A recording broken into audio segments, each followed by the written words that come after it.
Dear student, good morning to all.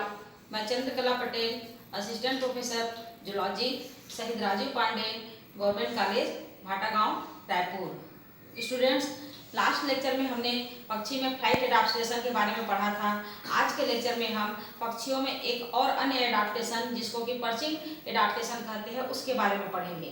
Perching का मतलब होता है टू सीट या बैठना। किस तरीके से पक्षियाँ पेड़ों की टहनियों पर बैठती हैं, उसकी क्रिया विधि जो होती है वो पर्चिंग मैकेनिज्म कहलाती है। तो आज हम इसी पर्चिंग मैकेनिज्म के बारे में डिस्कस करेंगे।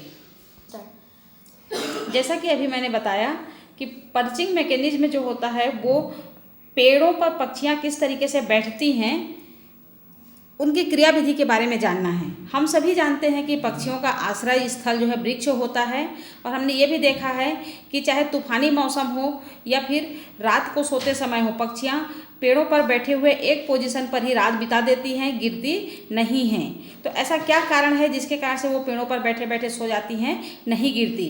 18वीं सदी के पहले तक ये एक अबूझ पहेली बनी हुई थी, लेकिन 18वीं सदी में एक फर्स्ट साइंटिस्ट बेरोली इनने पक्षियों पर अध्ययन किया, उनकी जो है बैठने की कैपेसिटी पर, उनकी बैठने के गुण पर अध्ययन किया, और उन्हें बताया कि पक्षियों की जो बैठने के गुण हैं या पर्चिंग मैकेनिज्म हैं वो एक अबूझ पहेली नहीं है, बल्कि जो है वो उनके हिंड लिम्ब पर पाए जाने वाले स्पेशल कैरेक्टर के कारण संभव होता है। और उनने कहा कि जो है ये उसमें विशेष प्रकार के जो है मॉडिफिकेशन होते हैं जिसके कारण से वो आसानी से पर्च कर पाते हैं, टहनियों पर अच्छे से बैठ पाते हैं और नहीं गिरते हैं। हम देखेंगे कि उनके हिंड लिम्ब में ऐसे क्या स्पेशल कैरेक्टर है जिसके कारण से पर्चिंग उनमें संभव हो पाता है और अर्बोरियल हैबिटाट के लिए वे अपने आप को अनुकूलित कर पाते हैं। हम देखते हैं कि पक्षियाँ अर्बोरियल एडाप्टेशन लिए होती हैं, वृक्षवासी होती हैं। उनका जो वास स्थान होता है वो स्पेस होता है, हवा होती है, आकाश होती है। तो इस काम के लिए, आकाश में उड़ने के लिए उनका फोर लिम्ब जो होता है वो विंग्स में मॉडिफाइड हो जाता है। तो वो और हिंड लिम्ब जो होती है वो जो है लोकोमोशन के लिए, चलने के लिए और बैठने के लिए अनुकूलित होती है। तो हम देखते हैं बर्ड में कि इनकी हिंड लिम्ब की पोजीशन जो होती है पीछे से आगे की ओर सेट हो जाती है और बीचों बीच में आकर के जो है पूरे बॉडी के वजन को जो है सपोर्ट करने के लायक हो जाती है। हम ये देखते हैं कि हिंड लिम्ब में जो है जो उनके टोस होते हैं उनकी संख्या 4 होती है। अधिकतर जो है बर्ड में 4 होती है और कुछ में जो है उनकी संख्या कुछ कम हो सकती है। यहाँ पर हम टोस की पोजीशन सबसे पहली जो है जो पर्चिंग मैकेनिज्म के लिए उनके हिंड लिम्ब में जो स्पेशल कैरेक्टर होता है वो होता है टोस की पोजीशन। यहाँ पर हम देख रहे हैं डिफरेंट बर्ड की स्पीसीज में जो है टोस हमको दिखाई दे रहे हैं 4 संख्या में। इसमें से 3 टोस जो होते हैं वो फ्रंट साइड की ओर होते हैं और एक टोस जो होता है वो बैक साइड की ओर होता है। इस तरीके से यहाँ पर हम देख रहे हैं फर्स्ट टोस जो है वो बैक पोजीशन पर है और सेकेंड, थर्ड, फोर्थ टोस जो होते हैं वो फ्रंट पोजीशन पर हैं। दूसरे बर्ड में हम ये देख रहे हैं यहाँ पर भी 3 टोस जो है वो फ्रंट पोजीशन पे है, एक टोस जो है वो बैकवर्ड है। यहाँ पर भी हम देख रहे हैं कि 3 टोस जो है ये आगे की ओर है और एक टोस पीछे की ओर है। इस तरीके से जो टोस का पोस्चर है, टोस की पोजीशन है वो जो है इनको पर्चिंग के लिए एडाप्ट करता है। ये बहुत आसानी से, बहुत सुविधानुकूल ढंग से पर्च को जो है या इनकी टहनी, ब्रांचेस जहाँ पर ये बैठते हैं उसको जो है चारों तरफ से कसकर पकड़ लेता है और एक इंटरलॉक की स्थिति जो है बन जाती है जिसके कारण से वो आसानी से बैठे रह जाते हैं, बिल्कुल भी गिरते नहीं हैं। दूसरी हम देखेंगे ऐसा कौन सा कैरेक्टर है जो कि उसको एडाप्ट करता है पर्चिंग के लिए। बर्ड के हिंड लिम्ब की दूसरी महत्वपूर्ण कैरेक्टर जो है वो है इस पर मसल्स की उपस्थिति। क्योंकि ये मसल्स जो हैं उसको पर्चिंग मैकेनिज्म के लिए अनुकूलित करते हैं, पर्चिंग के लिए महत्वपूर्ण होते हैं। इस कारण से इन मसल्स को पर्चिंग मसल्स कहा जाता है। बर्ड के हिंड लिम्ब में 2 प्रकार के पर्चिंग मसल्स होते हैं। एक होता है ये फ्लेक्सर मसल्स और दूसरा होता है एक्सटेंसर मसल्स। हम देखेंगे कि मसल्स को बोन के साथ में अटैच करने के लिए कनेक्टिव टिश्यू का एक बैंड होता है। क्योंकि ये फ्लेक्सर मसल्स को जो है बोन के साथ अटैच करते हैं तो इस कारण से इसको फ्लेक्सर टेंडन कहते हैं। और जो है जो एक्सटेंसर मसल्स को बोन के साथ अटैच करता है उसको जो है उसको कहा जाता है एक्सटेंसर टेंडन।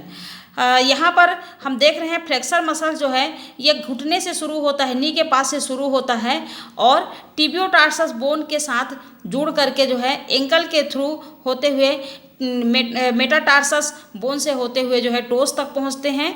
यहाँ पर सबसे महत्वपूर्ण है कि इसकी पोजीशन हम देख रहे हैं कि फ्लेक्सर टेंडन जो है, ये फ्लेक्सर मसल से जुड़ा हुआ जो फ्लेक्सर टेंडन है ये जो है पीछे की ओर, एंकल के पीछे की ओर जुड़ा हुआ है और आगे जाकर के टोस में जो है वेंट्रल सरफेस पर ये स्थित है। एंकल के बैकवर्ड पोजीशन से जाते हुए टोस के वेंट्रल सरफेस पर। फ्लेक्सर मसल्स की संख्या जो है 8 होती है, जिसमें से 6 मसल्स जो होते हैं वो आगे के फ्रंट साइड के 3 टोस पर कनेक्ट होते हैं और जो दो मसल्स होते हैं वो पीछे के तरफ जो टोस है एक, उससे कनेक्ट होते हैं। फ्लेक्सर मसल का मुख्य काम होता है ये टोस को ग्रिपिंग बनाना, टोस को इंटरलॉकिंग करना, जिससे कि वो ब्रांचेस को बहुत मजबूती से पकड़ सकें। दूसरा हम देखते हैं एक्सटेंसर मसल्स। एक्सटेंसर मसल की पोजीशन जो होती है ये टिबियोटार्सस बोन पर और मेटाटार्सस बोन पर जो है ये फ्रंट साइज पर होती है, आगे की ओर स्थित होती है और ये टोस में जाकर के टोस के अपर सरफेस पर स्थित होते हैं। यहाँ पर हमने देखा था कि फ्लेक्सर मसल जो है बैकवर्ड पोजीशन पे होती है और टोस के वेंट्रल सरफेस पर होती है, जबकि एक्सटेंसर मसल्स जो होते हैं वो फ्रंट साइज पर होते हैं और टोस के डार्सल सरफेस पर होते हैं। जैसे कि फ्लेक्सर मसल्स जो है वो ग्रिपिंग को बनाने के लिए जिम्मेदार होते हैं, उसी तरीके से एक्सटेंसर मसल्स जो होते हैं ये ग्रिपिंग को लूज करने के लिए जिम्मेदार होते हैं। इस तरीके से दोनों मसल्स के फंक्शन के द्वारा जो है वो पर्चिंग करता है। आगे हम देखेंगे इनकी मैकेनिज्म, किस तरीके से पर्चिंग की मैकेनिज्म होती है।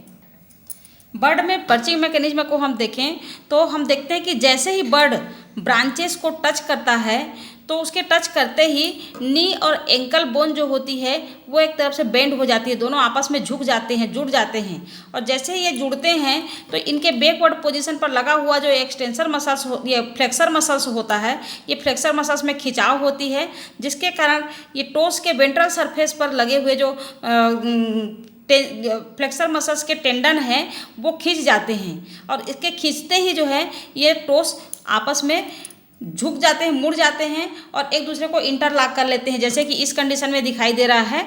फ्लेक्सर मसल्स के खिंचाव के कारण, फ्लेक्सर टेंडन के खिंचाव के कारण जो है ये टोस जो है वो आपस में जुड़ गए हैं, झुक गए हैं और इंटरलॉकिंग की स्थिति बन गई है, इनमें आपस में ग्रिप बन गई है और जो है ये ब्रांच को कस करके पकड़ लिए हैं। यहाँ पर हम ये देख रहे हैं टोस की पोजीशन को बता रहा है, ये बी जो है स्थिति है ये ग्रिपिंग वाले टोस की कंडीशन को बता रहा है। यहाँ पर जो फ्लेक्सर मसल्स है उसमें संकुचन हो गया है, जिसके कारण से जो है फ्लेक्सर टेंडन का खिंचाव हो गया है और के खींचने से जो है ये जो टोस है वो उस पर जो है ग्रिप बन गई है, मुड़ गई है वो और पर्च को या हमारी ब्रांच को कस के पकड़ ली है। एक कंडीशन जो है ये ग्रिपिंग के लूज होने को बता रहा है।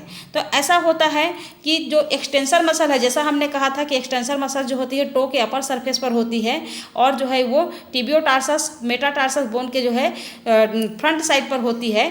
तो जब उड़ने का समय आता है या उठने की समय आती है तो जो एक्सटेंसर मसल्स होती है, एक्सटेंसर मसल में संकुचन होता है, कंस्ट्रक्शन होता है, जिसके कारण से जो है इसकी ग्रिपिंग वो लूज हो जाती है और ये जो हमारी नी और एंकल की जो मुड़ाव था, झुकाव था, वो जो है सीधा हो जाता है, जिसके कारण से फिर उसकी पकड़ जो है ढीली पड़ जाती है और पक्षियाँ आसानी से उड़ जाती है। इस तरीके का जो पर्चिंग मैकेनिज्म होता है इसको जो है टेंडन लॉकिंग सिस्टम या फिर जो है टेंडन पुलिंग सिस्टम कहा जाता है, क्योंकि टेंडन के खिंचाव से जो है ये टोस में इंटरलॉकिंग हो जा रही है, दोनों आपस में जुड़ जा रहे हैं और पूरी तरह से कस करके जो है पकड़ ले रहे हैं, इस कारण से इसको जो है टेंडन लॉकिंग सिस्टम कहते हैं। जब पेड़ जो है पेड़ में पक्षियाँ बैठे रहती हैं रात को और जो है रात भर सोते रहती है, उस समय जो है उसके शरीर का पूरा भार जो है इन एंकल्स पर आता है, जिसके कारण से इनकी ग्रिपिंग जो है और ज़्यादा मजबूत हो जाती है और जिसके कारण से वो सोते सोते जो है गिरते कभी भी नहीं हैं। यहाँ पर हम आगे देखेंगे इसके एडवांटेज को, पर्चिंग मैकेनिज्म का एडवांटेज। तो सबसे पहले हम देखते हैं कि ये पर्चिंग जो है के लिए जो जिम्मेदार इसका मॉडिफिकेशन है हिंड लिम्ब पर बर्ड का, वो उनको अर्बोरियल हैबिटाट के प्रति एडाप्टेड करता है। इसके कारण ही वो वृक्षवासी जीवन के लिए अनुकूलित होते हैं। दूसरा जो है किसी भी तूफानी मौसम में जो है ये पेड़ों से गिरते नहीं हैं। तीसरा, सोते सोते भी जो है वो बैठे रह जाते हैं लेकिन गिरते नहीं हैं, जिसके कारण से जो शत्रुओं से भी इनकी बचाव हो जाती है। Thank you.